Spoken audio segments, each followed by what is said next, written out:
Qoftë luvduri Jezu Krishti. Të dashur dëgjues, do të flasim këtë radhë për një portret tjetër shenjtërie.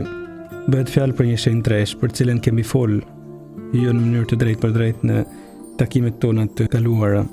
Është Shenjtja Terezë e Lizjesë, e cila lindi në Francë në vitin 1873 dhe vdiq në vitin 1897. Jetoi vetëm 24 vite. Ajo që kanonizu në vitin 1925, 28 vite pas vdekjes së saj, dhe për të arritë ky kanonizim, tek shpallja e saj shenjtëresh, nuk u respektuan as periudhat e caktuara nga ligjet e kishës. Një pap Pio i 10, i cili filloi proceset kanonike, qysh në atë kohë parashikoi në mënyrë profetike se ajo do të njihej si shenjtëresha më e madhe e kohëve moderne. Pio i 11, një pap tjetër, i cili atëherë ngriti në ndertra e altarëve, e quajti atë ylli pontifikatit tim, dhe përkufizoi si uragan lavdije gjitha lëvizje universale për zemërsie dhe devocionin që shoqëronte këtë karmelitane të re. Ajo që shpalli lume thame kur akoma ishte shumë shpejt për sa i përket proceseve kanonike, dhe sikur do të kishte qenë gjallë, do të kishte pas vetëm 50 vite jetë. Çanolli që kjo vajzë e re që ju kushtu Zotit në moshën 15 vjeçare, hyri në Karmel, një gjë shumë e rrallë, do ta shohim pak më poshtë. Çanolli që e pushtoi botën me përzemërsinë e saj. Dikush mund të mendojnë për mrekullitë e mëdha që ndoshta kanë ndodhur në jetën e saj, të ngjashme me jetën ndoshta mund të mendojmë ne me jetën e Shën Antonit, të Padovës, të Padre Pios. Nuk është kështu. Mrekullitë do të jenë të shumta, por pas vdekjes së saj. Mendohet flitet se janë njohur të qysh para kanonizimit më shumë se 4.000 mrekulli, 4.000 mrekulli. Dhe ishte si përgjigje që Zoti po bante ndaj asaj kërkese që kjo karmelitane re kishte shpreh një herë. Nëse dëshirat e mia do të plotësohen, qielli im do të zhvillohet mbi tokë deri në fund të botës. Qiellin tim dua ta kaloj duke bërë mirë mbi tokë. Dhe me një thjeshtësi me të vërtet marrëman se kishte profetizu, unë e di se gjithë bota do të ndoj. E bana këtë pyetje, çanolli që kjo vajzë e re e kushtu me Zotit pushtoi me përzemërsinë e saj marr botën. Kemi folë në mënyrë jo të drejtë për drejtë për këtë shenjtëresh kur kemi folë për prindët e saj, Zelia Guerin dhe Luigi Martin, të cilët edhe ato janë shpallë të lumë nga kisha. Nuk janë shpallë se ishin prindët e saj, por edhe ato në vetvete kishin një jetë heroike për sa i përket vërtetave, për jetimin e vërtetave të krishterë. E kështu mund të mendojmë atëherë se shenjtrit lindin shenjtër, se cili ishte terreni në të cilin lindi kjo shenjtëresh. Ajo vetë thoshte se kam pas fatin të jetoj të lindi në një tokë të shenjtë, në një vend ku profumi i vergjërisë, kështu që unte ajo atë dëshirën e prindve për t'i përkit vetëm Zotit, njihej ky profum në mënyrë shumë të gjallë, edhe pse tashmë ato ishin të martuar, kishin shumë fëmijë. Por më tepër, kjo duke gjë e ma paradoksale, pap që përmend më sipër e shpallën Terezën, e cila kishte qenë gjithmonë mërgesh klauzure si pajtore kryesore të gjitha misioneve dhe misionarëve në botë. Ajo së bashkut me Shën Francesc Saverin janë shpallë pajtor të misionarëve. Një detaj shumë paradoksal në dukje, sepse ajo do të jetonte gjithmonë e mbyllur në muret e klauzurës në Lizjesë të Francës. Por ajo aty do të lutej shumë për misionet, as sa të meritonte për kish, pra pikërisht këtë titull pajtore e misioneve në botë. Mund të jemi në shumë forma misionar, edhe vetëm duke u lutur, ndoshta është forma më e mirë. E së bashkut me një shenjtë tjetër, Shën Franceskun e Asizit, kjo shenjtëresh nderohet edhe jo vetëm nga kisha katolike, por edhe nga kishat e linjes, pra ortodokse, dhe ngjall nderim deri dhe në botën jo të krishterë. Kjo së bashkut me Shën Franceskun e Asizit, që kemi folë edhe për te. Mund na duket se e teprojmë me këto detaje, ndoshta lavdijet që e shoqëronin këtë shenjtëresh, por faktet janë këto.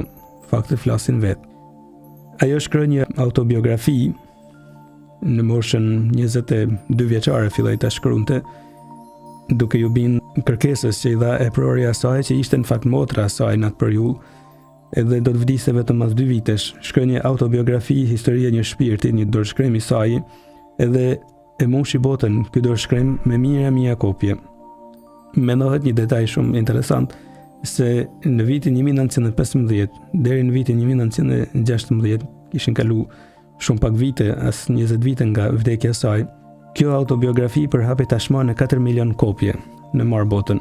Edhe në Shqip fatmirësisht i kemi këto dorëshkrime që janë botu para disa vitesh e ribotu prap në kujdesin e motrave karmelitane që gjenden në nshat në Shqipëri. Kjo Shenjtërish do të kufizohej si voglushja më e dashur e botës. Edhe këto atëherë në fillim të shpjegojmë pikërisht çelësin e suksesit, nëse mund ta quajmë kështu, të Shenjtërisë së kësaj vashe.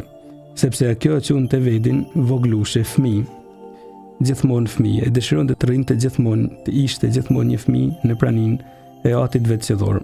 Edhe si voglushe bota do ta njohin. Edhe shpeshherë e thrasin edhe Tereza vogël, edhe për ta nda prej Terezës së madhe që është Tereza e Avilës, që jetoi në mesjet pra nga Spanja, por edhe për të cilësu tamam edhe për shpirtërinë e saj.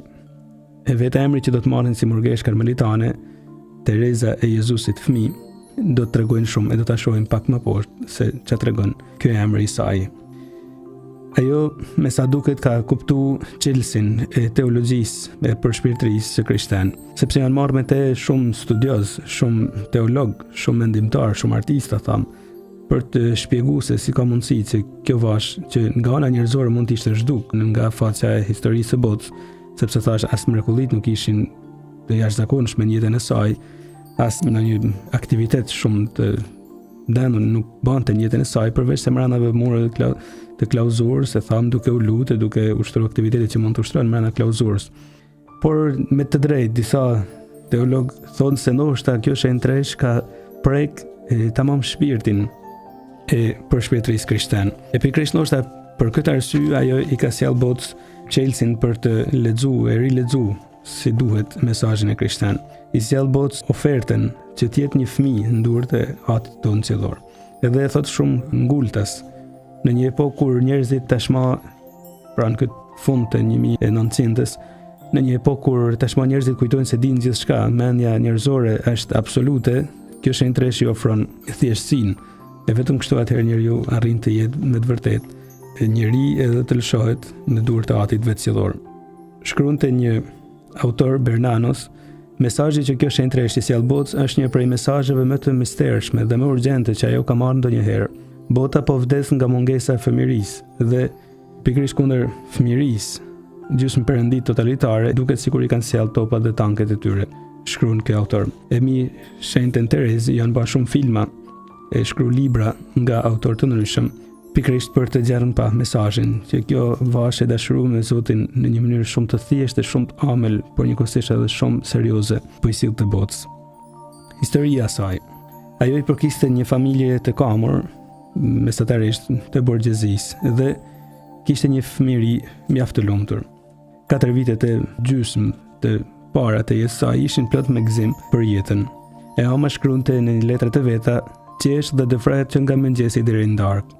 Ishte vajza e 5 prej 5 varsave pra, dhe ishte shumë e ndjeshme, shumë e ngrohtë njëra anë, por që nga ana tjetër mund të humbiste shpejt durimin, e njëkohësisht ishte edhe mjaft e ëmbël edhe harishme. Sikur se din tjetë e butë, din tjetë edhe kokfort si fëmijë, karakteri i saj pra. Edhe në agja që i mushet mendja, kur thot një herë jo, nuk i ndryshon mendja. Shkruante ama përsëri, kur të thot jo, s'ka gjë që e bën të kthehet mbrapsht. Edhe sikur Talia gjithë ditën në kantinë, do të flinte aty gjatë gjithë natës në vend që të thoshte po.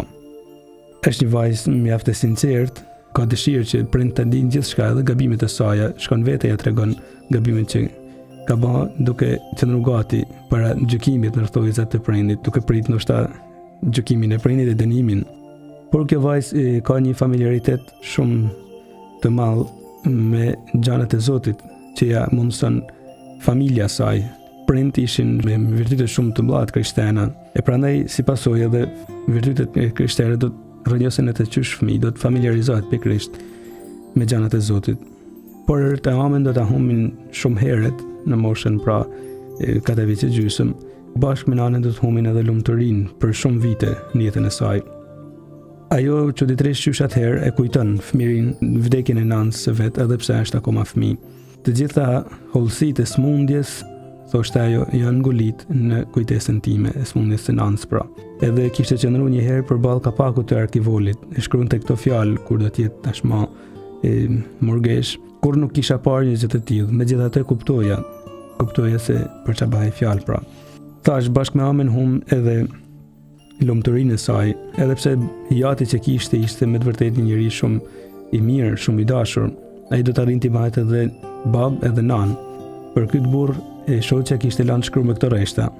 Im shoqja është një njerëz i shenjtë, do t'ju haroja një të tillë të gjitha grave.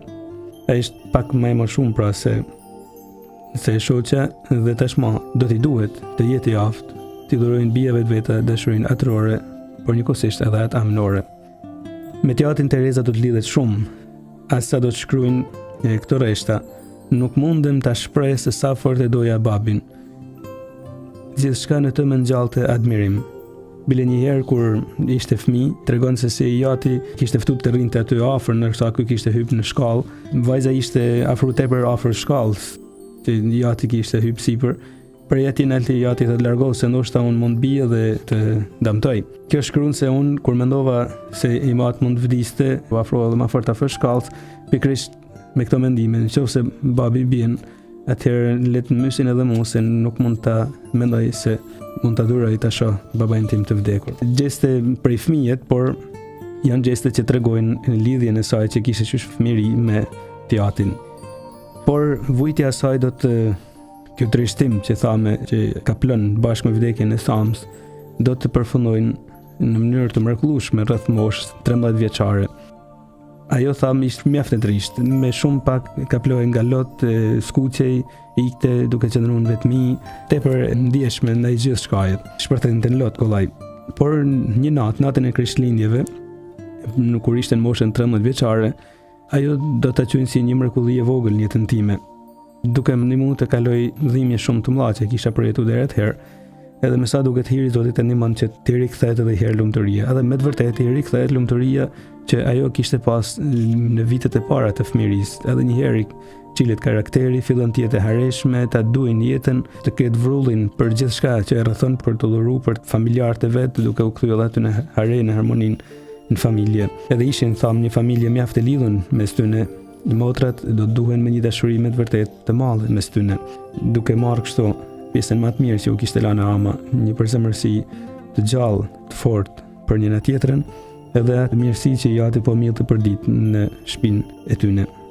Por prindët kishin lënë edhe këtë trashëgim. E kemi treguar kur kemi folur për jetën e prindëve të saj, se të dy kishin pas dëshirën të kushtoheshin Zotit kur akoma nuk njihesin me njëri tjetrin. Edhe për arsye të ndryshme si njëri ashtu edhe tjetri nuk u pranuan në jetën e kushtuar. Atëherë ndodhi që u njohtën me njëri tjetrin dhe u martuan. Por thash, në fillim, Shenjtërish ajo më thoshte se kishte në familjen time një profund virgjërie. Prindët e përjetonin çdo ditë kushtimin e tyre total vetëm Zotit, edhe pse ishin të martuar me njëri tjetrin. E këtë profund do ta thithin në mënyrë të fortë, të 5 vajzat. Të 5 do t'i kushtohen Zotit. 4 prej tyre do të hyjnë Karmel, bashkë me to edhe Shenjtërisha jon. Njëra prej tyre do të ndjekin edhe ajo jetën e kushtuar në një kongregat tjetër, masi do të vdesin i jati, të cilin kishte qenë të asistonte në momentet e fundit të jetës tij. Por e para që do të prinë tyre motra do të jetë pikërisht e madhe, janë natyrshëm Paulina. Ajo që Tereza kishte zgjedh mas vdekjes së nanës, kishte zgjedh si nanë të dytë. Edhe në fakt do ta thrasin gjithmonë nanë. Dashuria që ajo ka për të është me të vërtetë e papërshkruar. Në rreshtat që cituar pak më sipër tek autobiografia e saj që shkruante Tereza, thoshte sikur duhet të ndalesha të flisja për përzemërsinë që kisha për ty, nëna ime e dashur, kështu e thriste tashmë Paulinën. Do të duhej të lija pa shkruar gjitha gjërat që kam plan. Do të duhet të merresha vetëm me të. Pra përzemërsia ishte tepër e madhe. Pikërisht për këtë arsye, kur e motra do të vendosin të hyjnë në Karmel, Tereza do ta vujnë shumë një gjatë tillë. Do ta vujnë shumë sepse praktikisht do të ketë edhe pasoja edhe fizike një largim i tillë. I kishte ardhur shumë e papritun. Motra e cila e dinte se tashmë Tereza rreth 13 vjeç pak e donte shumë, jashtëzakonisht shumë, e dinte se ishte shumë e lidhur me të, Paulina nuk ja kishte treguar se kishte vendosur që të shkonte në Karmel, e do ta marrin vesh vetëm pak ditë përpara se të largohej. Tereza do të rebelohet një farë mënyre ndaj këtij vendimit, jo as vendimit, por do të ankohet pse nuk janë ka treguar me kohë. Por do të zbulojnë në të njëjtën kohë motra mallë se në fakt një mendim I tillë kishte shku në mendje edhe Terezës, e cila do të shkruajnë më vonë vetëm një gjë nuk arrihet të falja. Paulina ime dashuri thoshte, faktin që nuk më pritet. Do të thotë se edhe kjo kishte dëshirën që t'i kushtoj Zotit në jetën e virgjërisë, në jetën e kushtuar karmelitane, edhe motres I qortonte vetëm këtë detaj, pse nuk më pritet që të shkonim bashkë, t'i kushtoheshim Zotit. E kështu u zbulu në familje edhe dëshira e saj për të hyrë në Karmel. Masi pra kishin filluar të shkonin edhe motrat e tjera e madhja, ma vonë shkoi edhe tjetra, u bën 3 që shkuan në Karmel. Ndërsa 2 tjera kishin mbet në shtëpi. Tereza dhe Çelina ishin pra 2 më të vogla, Tereza ishte më vogla e të gjithave. U dukën dolin pas se edhe Tereza kishte mendimin që të shkonte në Karmel. Kështu arritin moshën 14 vjeçare me këto mendime. Por këtë periudhë, thash, fillon të dalin disa simptomat e një smundje të çuditshme, një smundje e cila Tereza më vonë do të shkruajnë ishte nga djalli, që donte të shqetësonte, të merronte këtë krijesë të mirë e cila kishte marrë vendim të kushtoj Zotit, por pasojat që shiheshin për jashtë ishte se kapi një dhimbje kokët shumë e fortë dhe bani të mërthajet për shtrat. Ashtu në agoni një farë mënyre ose në klapi mund të themi, thriste mami dhe për shtratit qëndronin motrat e veta, por askush nuk arrinte ta ngushëllonte. Një smundje e cila e man për disa ditë, por që do të largohet në mënyrë të mrekullueshme. Praktikisht ndodhi një mrekulli. Në llomin ku ishte shtrim në shtrat Tereza tashmë e smur, kishte një statuj të Zojës bekume. Edhe më vonë Tereza do të tregojnë se unë pashtot se statuja mori jetë, u duk sikur filloi të mbusqeshin. E papritmas në fakt, u ngrit nga krevati dhe u shëru me njëherë. Do të thonë Tereza, mu duk sikur u lirova nga një ankth I gjatë, u shlirova me njëherë, si me një goditje të vetme. Edhe do të fillojnë ta tregojnë historinë. Ma vonë do të thonë nuk do të kishte gjën mirë që ta tregoja këtë histori, sepse motrat kaq shumë mrekulloheshin edhe kur shkon të bëjnë vizitë motrave tashmë në Karmel, sa që kjo fillon të zbërthejnë detaje sa derisa ky tregim do t'i kthehet në një torturë. Pikërisht sepse do të fillojnë mendojnë se mos jam duke e tepruar. Edhe këtë torturë kjo është si hir të Zotit, pikërisht për të mos mbahë të kalojnë kreni, do të komentojnë më vonë në letrat e veta Tereza. Por tham kishte dëshirën t'i kushtoj Zotit. Kjo dëshirë ishte pjek pak nga pak, duke pa për rreth vetit këto motra që po hynin në Karmel, edhe duke marrë pjesë në mënyrë shumë të dashur, mund të themi, në gjërat e Zotit, qysh fëmijë. Por qysh fëmijë do të ketë një veti tjetër, të cilën do ta shprehin vazhdimisht. Kishte një veti, nëse mund ta quajmë rrjedhimore, do të thotë nga çdo gjë që ndodhte, kjo gjerte rrjedhoja. Themi si rrjedhoi, mund të mendojmë kështu, pasojat që mund të kishte një detaj në jetën e vet. Për shembull, nëse prind kur ishte vogël I kishin thënë se gjithë ne duhet të shkojmë në Paris, por më parë duhet të vdesim. Kjo qysh e vogël kishte vetin t'i thoshte nënës për shembull, duke përkthel, t'i thoshte, "O, sa fort do dojo mami që ti të vdisje." Edhe gjitha viteshin familje kur kjo thoshte frazat e tilla, por e justifikonte me shumë thjeshtësi kështu. Por po e them nga që ti të mund të shkosh në qiell. Gjithnjë më thua se për shkuar atje duhet që më parë të vdesim. E kështu atëherë qielli të ban edhe Kajati kur e ka për zemërsi Jehovët e saj dashurisë ndaj tij.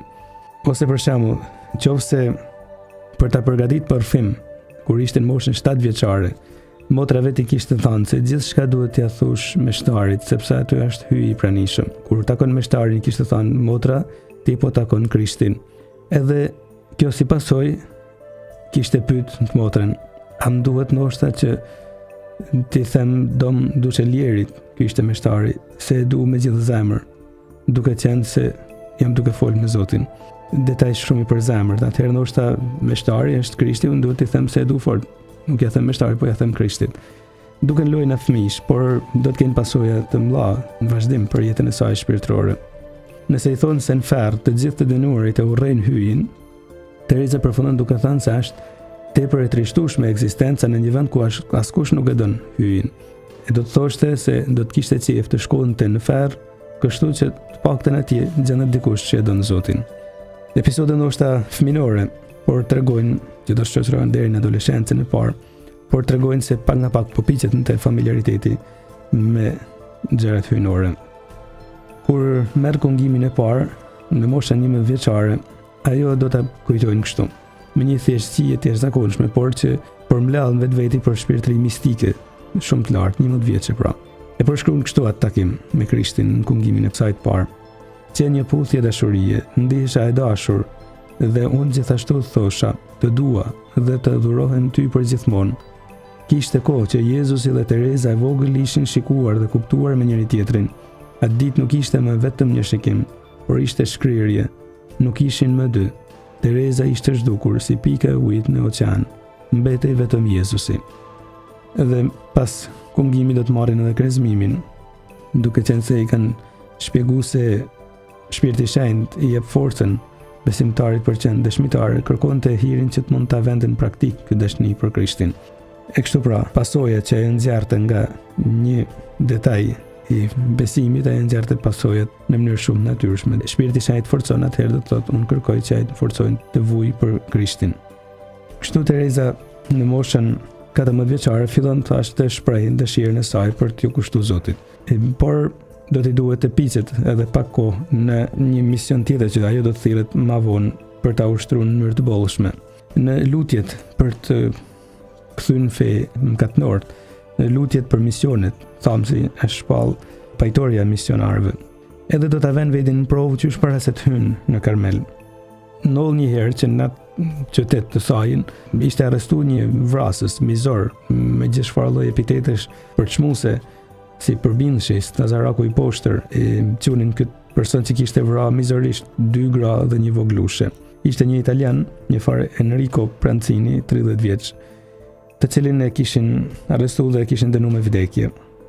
Mori vesh Tereza për këtë ngjarje dhe filloi të lutej, filloi të bante që çoheshin mesh për ta. Lutej thellë në zemër. Edhe thoshte, thellë në zemër e ndjeje sigurinë se do të më dëgjojë urata për kthimin e tij. Por për t'i dhënë kuraje vetes dhe me qëllim që të vazhdoja të lutesha për mëkatarët, i thash hyj të mirë se isha e sigurt për faljen e tij ndaj fatëziut Prancini, dhe se këtë do ta kisha besuar edhe sikur ai të mos rrëfej e të mos i jepte asnjë shenjë pendese, kaq fort kisha besim në mëshirën e pamos të Jezusit. Por i kërkoja vetëm një shenjë pendese, thjesht për ngushëllimin tim. Pra i kërkon në Krishtit një shenjë pendeset, edhe nëse ai nuk do të rrëfet, unë besoj se ti mund ta falish, por bën që për jashtë të duket se është pendon që unë të ngushëllohem, i kërkon Zotit këtë hir. Edhe në fakt do të ndodhin që ai person që në burg kishte refuzuar të shkonte me shtari për ta rrëfyer, kishte refuzuar çdo lloj pranie fetare, kur në momentin para se t'i pritej koka me giljotin, me shtari kishte një kryq në dorë, ai do ta kapin shpejt kryqin e do ta puthin para se t'i pritej koka. Do ta lexojnë Tereza një gjatë tillë në gazetat të nesërmen dhe do ta quajnë fëmin tim të parë, këtë mëkatar që u kthy në momentin e fundit. Sa bukur të lutemi për mëkatënor, të lutemi me bindjen se Zoti mund t'i kthejë. Kjo nën kupton dy gjëra. Kënjëran se besojmë se Zoti mund të falin çdo mëkat në momentin e fundit. E nën kupton edhe se ne mund të kemi një zemër pak më gjerë, ndaj atyre që bota thjesht e qunë e përbindshë, sikur se kishin quajtur këtë njerëj. Vazhdon të piqet dëshira për Karmel, por ishte shumë herët, ishte mosha 14 vjeçare. Tereza nuk mund pranohej në një moshë të tillë. Shkon tek famulitari, shkon tek një peshë, por gjithë ja mohojnë. E prori përgjegjësi karmelitanëve dhe karmelitanëve as bëhet fjalë ta pranojë një gjatë tillë. Është tepër e re, do të presin. Në mosha, mos gaboj, e duhun ishte mosha 18 vjeçare. Por Tereza ngulte kam se unë e ndjej këtë dëshirë, këtë thirrje prej Zotit në mënyrë shumë ngultas. Meqenëse askush nuk e kishte dëgjuar, ajo vendos t'i drejtohet papës. Mund ta duket një vendim i çuditshëm, jo çdo kush mund ta marrin, por Tereza shfrytëzon një pelegrinazh që po organizoi në mënyrë të rastishme, mund të themi provania Zotit kishte sjell, që po organizohej pikërisht në atë periudhë në qytetin e saj. Pelegrinazh për në Rom. Pikërisht për shku ishte kriju mundësia, ishte një ngjarje e jashtëzakonshme. Lizjesë, pra qyteti i saj, qytetet e tjera për shku në një pelegrinazh ku mund të takojë edhe papa. personalisht, thjesht duke kalu për brejti, e duke pas mundësinë paktën t'i puthin kamp. Udhëtimi është shumë i gjatë, këndshëm ka ana tjetër sepse do të jetë i mushur me takime, duke vizituar qytete të ndryshme, duke kaluar nëpër Paris, Milano, Venecia etj. E kur shkojnë tek papa, ajo do ta thënë rregullën e zakonshme që kishin vënë pra që askush mos t'i flasin papës, mos t'i thonë asgjë sepse është edhe i plakun e mund ta lodhin me pyetjet tona e me kërkesat tona o thjesht edhe urimet tona. Ndërkohë që gjithë shtektarët po kalonin përballë papës, përkuleshin para tij dhe i puthnin dorën e kalonin për tej, Tereza, kur i vin rralla, gati duke qa, i thot: "Atë shumë i shenjtë, kam një nder të madh për t'ju kërku." Papa, pak i më shumë, por edhe i hutum për momentin, tha nuk po kuptoj mirë. Shenjtëri ndërhyri më njëherë një meshtar që kishte arti shoqëronte. Është një voglushe që dëshiron të hyjë në Karmel që është në moshën 15 vjeçare, por e prort po e shqyrtojnë tashmë këtë çështje, i sqaron meshtari. E papa normal i përgjigjet me këto fjalë: "E po mirë bija ime, bëni atë që do t'ju thonë e prort." Atë shumë i shenjtë, këmbgulte Tereza. "Por nëse ju do të thonit po, të gjithë do të ishin dakord." Edhe papa këtu atëherë jep një përgjigje që Tereza e shef si përgjigje të Krishtit.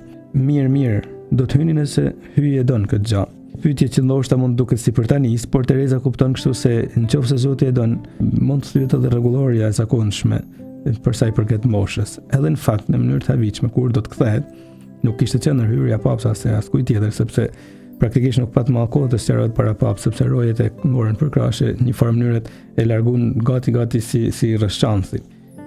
Kur do të kthehet do të pranohet. Por rrugësi ndodhi një detaj që mund të shkanullojë ndoshta dikant, por e vërteta është kjo.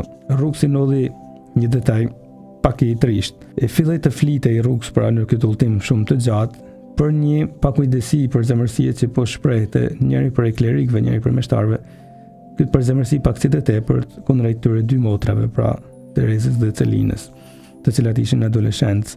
Nuk dihet se çfarë ndodhi, nuk ka kurfar siguri ta ndodhi ndonjë gjë ndoshta e shëmtuar, ndonjë fjalë ndoshta e pakujdesshme, por gjithsesi filloi të përflitej tepër. E vërteta është kjo: kur Tereza do të shkruajë në autobiografinë e saj, do të thonë këto fjalë: "Thirrjen time e kam kuptuar në Itali." Edhe kur do ta pyesin para se të bante kushtet e përjetshme si rregulltare, se për çfarë qëllimi kishte hyrë në Karmel, do të shpjegojnë kështu: "Kam ardhur për të shpërtuar shpirtrat, e sidomos që të luten për meshtar." Pikërisht sepse e shef se mund të kenë dobësi e mëkate edhe ato që i kushtojnë Zotit edhe meshtarët. E ndoshta ankesat e tepërta që kemi ndaj meshtarëve mëkatëndor o me dobësi njerëzore janë një ftesë shumë urgjente për të lutur për ta. E Tereza kupton ngultas këtë gjë. Thirrjen time do të kam kuptuar në Itali. E kështu kjo do të thotë ta dush kishën. Atëherë kthehet tham edhe hyn e pranoi në Karmel. Këtu në Karmel ajo do të gjejë një rivalitet mes motrave që ekzistonte në një farë mënyrë, elementi njerëzor që e theksova pak më sipër edhe në kler, por e gjen edhe në manastir, e kjo e priste shumë mirë një gjë të tillë. Edhe pse ishte shumë e gëzuar që e kanë pranuar, e dinte se kur shkojnë atje nuk do të gjejnë Parizin, por do të gjejnë elemente të ndryshëm, shenjtërijet, por edhe njerëz të mushur me defekte njerëzore, ndoshta tepër të rana. Ndërto kishte persona të tillë, por gjithsesi kjo nuk shkanullohet. Do të ketë një periudhë tjetër shumë të dhimbshme kur do të jetë në Karmel. Jati do të smuret nga një smundje që kemi folur për të, kur i ik mendja praktikisht, këtë hir të vujtjet në fazën e fundit të jetës. Jati kishte kërkuar me dashje para Zotit. Vajza do të thonë Tereza ishte smundja që unë nuk e ndroj as me ekstazat më të mëdha të shenjtërve, sepse kam kuptuar aty se mund të vush për Krishtin, e do të shohim se sa bukur do ta mësojnë këtë mësim pa fjalë të Jatit vajza në fazën e fundit të jetës së vet. Ky episod do ta shënojnë thellë duke e ndihmuar atëherën që të shtojnë për zemërsinë e saj me Krishtin edhe në vujtje. Por do të ndalemi tek një detaj shumë i rëndësishëm, tek emri që ajo zgjall të ketë në Karmel. Edhe këtë emër nuk e zgjall rastisht. Tereza e Jezusit fëmijë. Do të shohim se çfarë fshihej, ndërthojë fshihej pas çfarë për shpirtrijet fshihej pas këtij emrit.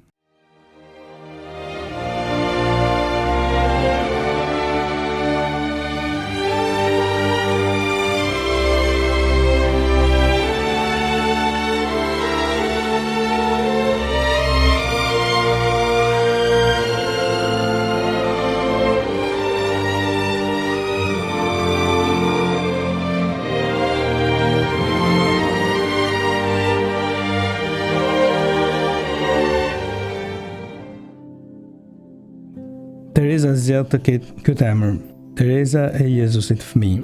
Ma vonë do t'i shtojnë ti emër edhe Tereza e Jezusit fëmijë të fytyrës së shenjtë. Të fytyrës së shenjtë sepse kishte të bante me vujtjen e tjatit, i cili në fundin e jetës tij emulonte fytyrën nga turpi që ndinte ka një ranë, por edhe nga papërgjeshmëria që kishte, e shifte se kishte nga ana tjetër, por turpi në ndjente ndërsa shiftet e tjerë po merreshin me ta. E kjo fytyrë i përngjante thoshte fytyrës së vujtën të Krishtit që do ta mulojnë ato që do ta salvojnë ushtarët në momentin e fundit të jetës tij. Kjo ka lidhje me fytyrën e shenjtë, por Jezusi fëmijë. Ne besojmë se Zoti është bë i vogël, është bë krejt i vogël, ka lind si fëmijë. Edhe ka zgjedhur të jetë krejt i brisht, të ketë nevojë për gjitha përkujdesjet tona. Kjo nga një anë nënkuptonte, thoshte Tereza, se ne duhet t'i përngjajmë Marisë, ajo që përkujdeset për Zotin në mënyrë totale, e dim se ka në dorë Zotin edhe ai është krejt i vogël, kështu do të merremi me Zotin. E dim se kemi Zotin afër nesh edhe kemi kaq të brisë, kërkon krejt përkujdesjen tonë. Me qëra fjala për Marin, Marisa i rezervonte fjalë shumë bukura, si kjo për shembull. Mari, unë jam më me fat se ti, sepse kam një nanë si ti, i thoshte. Por le të themi tek Jezusi fëmijë. Tereza e imagjinonte veten si një lodër në durt e Krishtit. Jo pa pasoja të mëdha, sepse thoshte Jezusi është një fëmijë në jetën time. Unë e imagjinoj Jezusin si të vogël. Edhe një fëmijë çaban, një fëmijë lun me lodrat e veta.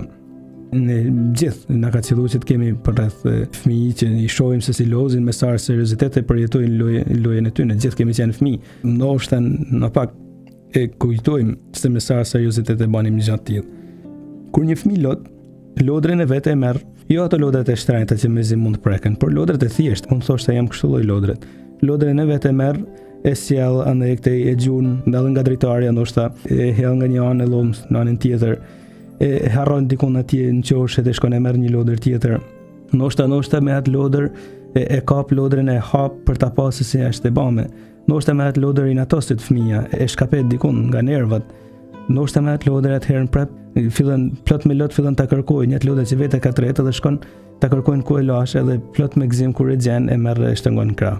Tereza bën këto lojra, mund të themi, i të imagjinatës vet, por jo pa pasojë të mëdha për shpirtërinë e saj. Thot, kur Jezusi po lun me mua, kur unë vuj, Jezusi praktikisht më ka hell dikun në qoshet dhomës.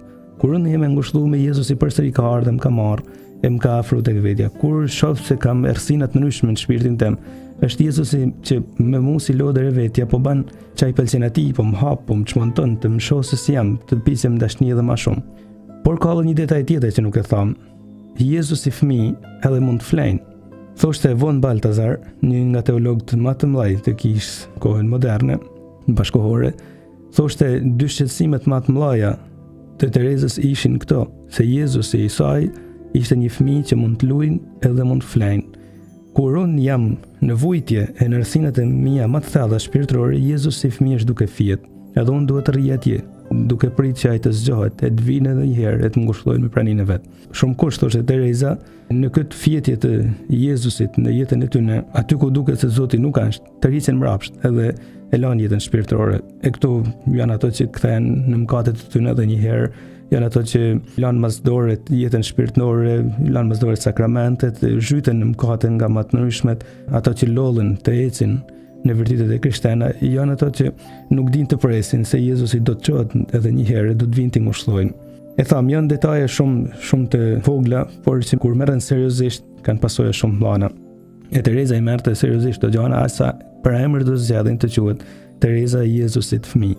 Unë që i kushtohem Jezusi që me mua sillet kështu, edhe që unë e imagjinoj si një fëmijë që vepron jetën time.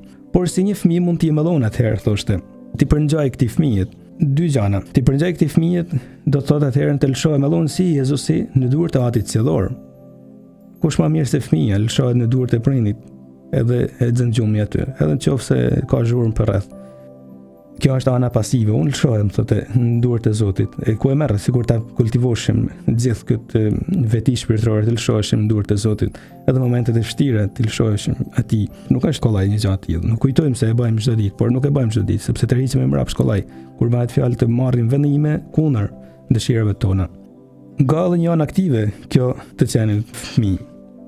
Ana aktive, Tereza e shpjegon kështu. Për shembull, thoshte, kur një fëmijë i dhuron nancë vet një lodër, e ama e merr edhe thot, "Oh, sa bukur, gëzohet shumë." Bën gjoja sikur gëzohet shumë. Sepse tek e fundit e din se lodërën ja ka dhuruar vet nana, por e merr këtë lodër sikur të ishte dhurata më e bukur që mund t'i bante fëmia. Edhe fëmia kënaqet sepse arriti të dhuronte nancë dhuratën që nana vet ja ka dhënë. E din ndoshta fëmia se vet nana ja ka dhënë. Kështu mund bëjmë edhe na thot me hyjnat. E dim se kemi prej ti dhuratat, të gjitha dhuratat që kemi marrë, fizike, shpirtërore. Mund t'ja kthejmë atij, pikërisht duke ditë se janë tijat, por që ai na i ka dhënë ne, edhe ne mund bëjmë diçka atëherë për atë që tregojmë mirësinë e tij. A çfarë mund bëjmë? Ti kthejmë thjesht dhuratat e tija. E Zoti me shumë seriozitet si të ishte një nan, jo bën gjoja, por gëzohet që ja dhuruam dhuratat e tija. Kjo do të thotë të vëmë në shërbim të Zotit gjithçka kemi. Jo ti marrim ne, ti privatizojmë të mirat që na ka bën Zoti, të mirat materiale, të mirat shpirtërore. Askush nuk duhet të guxojnë të privatizojnë dhuratat e Zotit. E qofshin ato mathalla që prekin palcën e jetës njerëzore. E Tereza pikërisht e din këtë gjë. E të zgjedhte këtë emër kishte pasoja shumë të mëdha në jetën e vet. Nuk kishte më tepër se 22 vjeç kur do t'i shpjegojnë në ditarin e saj, në autobiografinë e saj, të gjitha këto pasoja që ishin kultivuar në këto vite adoleshencët. Shikoni, ndërkohë që dikush e kalonte jashtë mureve të klauzurës adoleshencën, duke u lënë mas ballave, mramjeve, të vallëzimit, Tereza e kalonte duke u kënaqur me dhënën e saj hyjnor, duke bërë këto arsyetime shumë të bukura. Por dikush mund të thonë atëherën kur ke barkun plot, kur ke jetën komode, edhe kur të kuptojnë gjithë atëherën kështu arsyetimesh mund t'i bash kollaj. Nuk është as pak e vërtet. Tereza tham do të gjejnë në kuvend rivalitetet që kishte mes motrave. Bile ndonjëra prej motrave kishte një antipati të theksuar kundrejt Terezës. Nuk arrinte ta pranonte atë thjeshtësi të saj. Tereza zgjell atëherën që të bëjnë sakrifica të vogla për çdo ditë për Krishtin. Sakrificë për shembull njëra prej motrave duke la rrobat e bante me dashje që të binin ciklat e ujit në miftyrin e saj. Sakrificat do të ishte në këtë rast që kjo të mos ja kthente me të njëjtën monell. Sakrificë kur dikush është i smur, në njëra prej motrave ishte e smur edhe fillonte të kishte ato tekat e veta kundrejt atyre që shkonin të ndihmonin, kur shkonte Tereza fillonte ta shante, ta poshnonte për shkak të smundjes. Tereza zgjell sakrificë prapë t'i rinë afër, ta ndihmojnë, ta dojnë, ta bëjnë mundje dashtun, t'i shërbejnë sikur të ishte duke i shërbyer Krishtit. Tereza do të shkruan një rresht të mahnitshëm, një herë duke ndihmuar thot njërin prej motrave të moshume, ndjeje kaq shumë gëzim edhe pse ajo më thumonte me fjalët e saj për shkak të smundjes, saqë nuk do t'i kishte shërbyer më mirë as vetë Krishtit sikur të kishte qenë aty. Kaq gëzim ndjente, por kishte zgjedh këtë rrugën e vogël të të bëmit sakrifica në jetën e përditshme të saj vetëm për dashurinë të Krishtit. Vetëm duke ditë se kështu unë po i kthej Krishtit dhuratat që ai vetëm i ka fal. Në këtë rast dhurata ishte vetë ajo, shpirti i saj, ti përngjante Krishtit fëmijë. Kështu Tereza i sjell bocat mesazhin që tham fillim. Mesazhin më të bukur. Do të thonë se ti jemi fëmijë në duart e Atit Cellor, të lëshohemi si fëmijë. Ajo i kërkoi e prore së vet në moshën 22 vjeçare, një kërkesë shumë të çuditshme në thojza, sepse deri atëherë shumë kush ato shpirtet heroik banin kushtimin ndaj drejtësisë së Zotit. Çfarë do të thotë? Unë ofrohem o Zot si fli shpërblyese për dënimet e mëkateve që do t'i kishte merituar një mëkatnor. Ndërsa Tereza thotë unë dëshiroj të kushtohem si fli e dashurisë së hyjit, jo edhe as e drejtësisë. O Zot, unë të ofrohem ty, ta shkëmbej unë dashurinë që nuk ta ka shkëmbyer ai tjetri, edhe unë dëshiroj të shkrihem për ty. Do të shkruajmë këto rreshta. Hyjim, dëshiroj t'ju dua e t'ju bëj të dashur, por e ndjej pa aftësinë time dhe prandaj ju kërkoj që ju të jeni shenjtëria ime. Me qëllim që t'jetoj një akt të përsosur dashurie, unë po ju ofrohem si fli dashurisë suaj të mëshirshme, duke ju përgjëruar që të më shkrini krejtësisht, kështu që unë të bëhem martire e dashurisë suaj. Të më shkrini krejtësisht. Edhe në fakt, Krishti do të fillojnë të shkrinë. Në fakt, trupin e saj të njohëm, mjaft të brisht, por që do të bëhet edhe më i brisht. Kjo i ofrohet si fli e dashurisë Krishtit, edhe duket sikur Krishti e ndëgjon më njëherë këtë lutje të saj, sepse Tereza do të smuret. Një natë, tashmë në moshën 23 vjeçare, do të smuret nga tuberkulozi. Një natë, natën e tij të smalle, do të ndodhin që ajo ndjen se një gulf gjaku i del nga buzët e veta në llomin e saj. Ja merr mendje se është një lajmërim vdekjet praktikisht, sepse tuberkulozi ishte i pashërueshëm. Por edhe këtu zgjell të ofron një sakrificë. I ofron hyjit sakrificën që të mos çohet ta ndezin llampën që kishte në dhomë për të pasur çka kanë ull. Për agimin edhe atëherën, pra e premtja malle, e shef se që kishte në ull, gulfin e gjakut që kishte gjanë nga goja, kishte rami ropat në të përbrinj, edhe kupton se në të premtet malle kupton se ishte bashkuar me mendimet e Krishtit. Edhe kështu hyn në ankthën Gjetsemanit, mund të themi. Do të shkruajnë kështu. Në këtë smundje tashmë do t'i kërkojnë edhe eprorja në këtë moment që të shkruajnë autobiografinë e saj. Jezusi i lejoi që shpirti im të pushtojë nga errësira më e dendur dhe që mendimi i qiellit ka qenë ëmbël për mua të mos ishte gjë tjetër veç se një arsye luftimi dhe mundimi. A dini ku ishte ul në momentin që po shkruante këto rreshta? Ishte ul mbi karrigen që i kishte lënë jati, karrigen me rrota, të cilën e kishte përdorur jati në fundin e jetës tij kur tashmë po pësonte vujtjen e tij. Edhe këtë karrige kishte marrë si kujtim me bien, ku vendet tashmë po ulej ajo në fundit të jetës vet. Në atë karrige po përjetonte edhe herë mësimet që i kishte lënë jati se si duhet vujmë për Krishtin. Kjo shkruan se kishte rënë një errësinë. Trupi i saj filloi të mekej nga smundja, por edhe shpirti i saj të filloi të mekej. I dukej sikur në këtë periudhë po pushtohej nga mendimet më të çuditshme që kishte pas deri atëherë. I dukej sikur Zoti nuk është i pranishëm, i dukej ai Jezusi që flen tashmë, po kthehet tamam kjo fazë për shpirtërinë, kjo fazë mund të themi me hirit Zotit, në punimit hirit Zotit në jetën e saj po kthehet. I duket sikur Parizi i duket një mendim shumë torturues, jo që amel si ishte duk dikur. I duket sikur është ul në tavolinë, kështu shkruan me mëkatënorët e tjerë. I duket sikur po i beson fjalëve të mëkatënorëve, sidomos e torturon një gjë. E torturon ideja se ndoshta një ditë shkenca do të arrijnë të japin shpjegimin natyror gjithë shkajet, edhe gjanave që ne i shohim si natyrshme. Me fjalë tjera, po sikur të mos ishte e vërtet gjithçka që unë besoj. Edhe shkruan sigur ta dije, i thot smotrës, se çmendimet e tmerrshme më lutur shumë për mua, që unë të mos e dëgjoj djallin që dëshiron të më bëj të besoj të gjitha këto gënjeshtra. Arsyetimet e materialistëve më të kësij kanë hyrë në mendjen time. Dhe më thanë se më vonë falë për parimeve të arritura pa ndërprerje, shkenca do të gjejë një shpjegim natyror për gjithçka, e do ta kemi arsyeën përfundimtare rreth gjithçkaje që ekziston, e që tani për tani është një problem vetëm sepse akoma shumë gjëra nuk janë zbuluar. O nëna ime, a është e mundur që dikush të ketë mendime të tilla, ndërkohë që do shumë hyjnë e mirë? Por i ofroj këtë vujtje të tmerrshme atij për të nxjerrë hirin e fesë, për të pa fetë shkret, për gjithë ata që largohen nga ajo që mëson kisha. Edhe këtu, din të presin që të qohet Krishti fëmijë, din të presin të vinë ta ngushëllojnë. Edhe pse shkruan, është një mur që ngrihet deri në qiell, gjithçka është zhdukur. Por din të shkruajnë edhe këto rreshta, unë besoj sepse duhet besoj. E fletën e besojmës së kishë e mban të gjithmonë në librat e vet edhe përbërj krevatit vet. Ndërkohë do të shkruajnë edhe këto rreshta. Unë besoj se në trupin e kishës, unë dëshiroj të jem zemra që pompon gjakun, unë dëshiroj të pompoj dashuri, të nisi dashuri. Nuk mund të jem misionare, nuk mund të jem predikuese, nuk kam dhuratën e mrekullive, nuk kam dhuratën e hulumtimit dhe teologjike, por dëshiroj të shkrijem dashni për Krishtin e për botën. Edhe këtu do të lanë ato rreshtat bukura kur shpjegon se si e kuptoi, se misioni i saj është pikërisht dashuria, kishte kuptuar çysh para smundjes. E po pomponte dashurinë në këtë moment të dhimbshëm, sidomos për Krishtin, duke i ofruar Krishtit në momentet e fundit të jetës saj. Edhe ishte e shqetësuar se kam frikë, thoshte se nuk do të di si të vdes. I thoshte bashkë motrave të veta kështu: si do t'ja bëj të vdes? Nuk do të mësoj kur të vdes. Vdekja për ta do të jetë shumë e dhimbshme, do të ketë shkputje të tmerrshme frymëmarrjet. Nga njëherë do të bërtasin, po merret fryma.